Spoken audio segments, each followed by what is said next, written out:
السلام عليكم ورحمة الله وبركاته. النهاردة معانا طريقة تحضير سهلية مشوية بالردة. بسم الله ما شاء الله، زي ما احنا شايفينها مبطرخة كلها عاملة بطارخ، حاجة ممتازة.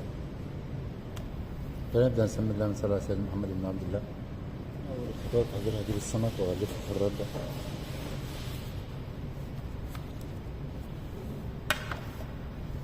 أغلفه كويس بالردة.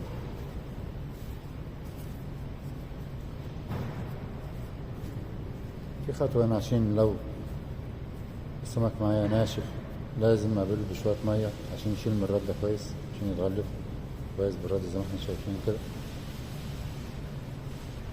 أول خطوة التحضير هنا معانا احنا صاج، أنا مش بستخدمه أو بستخدمه للسمك بس، أنا هعمله على البوتاجاز في البيت. هرش رش زيت خفيفة، بعد كده هجيب السمك بتاعي أرصه. بسم الله.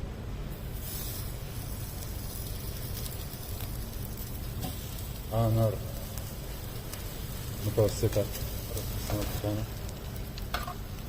راح نمسك السمكية من الراس يا جماعة زي ما احنا شايفين كده، وبدأ يتلون معايا.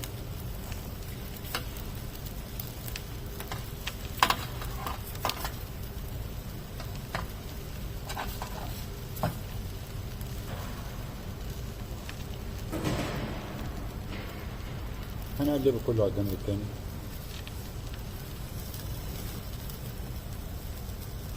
زي ما احنا شايفين هنقلب السمك على ظهره وقلبناه من جميع الجهات عشان يتلون معايا.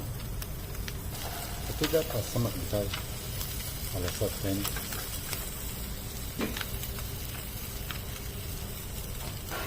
دي الكمية بتاعتي كلها.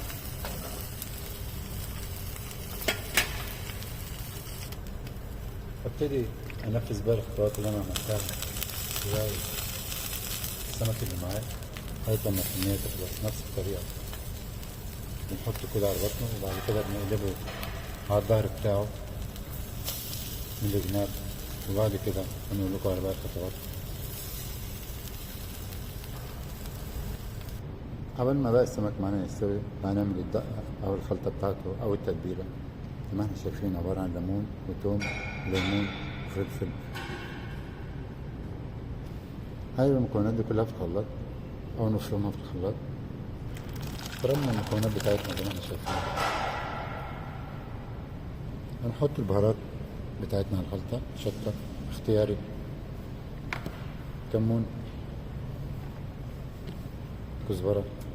هقلب المكونات دي وهنضيف ملح.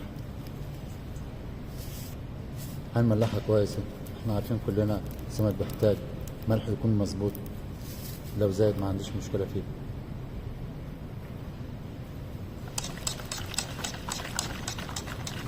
الخلطة عندي هنا جاهزة، واخر حاجة عندي هنا هنجيب معلقتين خل. كده الخلطة بتاعتي جاهزة زي ما احنا شايفين.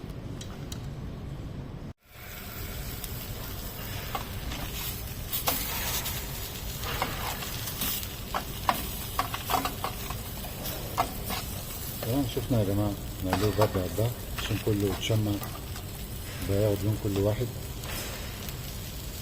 بس بلاش نقلبه على بطنه عشان ما تفتحش مني. دي خطوة مهمة.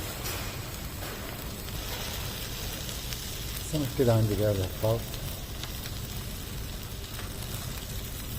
السمك بتاعي زي ما احنا شايفينه كده، بس لسه فيه خطوة كمان. انا هولع الشواية اللي فوق بتاعة الفرن وهدخله الشمعة جوه.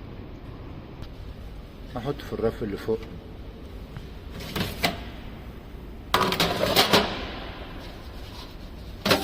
الشواية من فوق يا جماعة مولعين عليها زي ما احنا شايفين، وهنسيبه 10 دقايق على نار وسط يتشمع.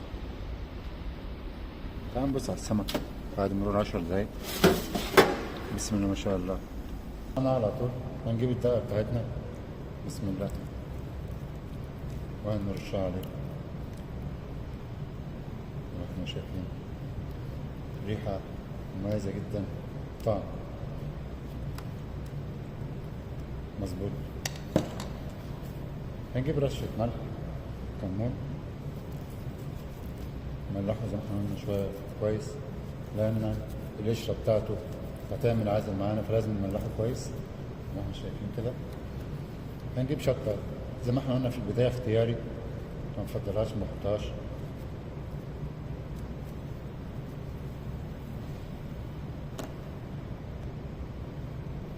لحد هنا الفيديو بتاعنا خلص.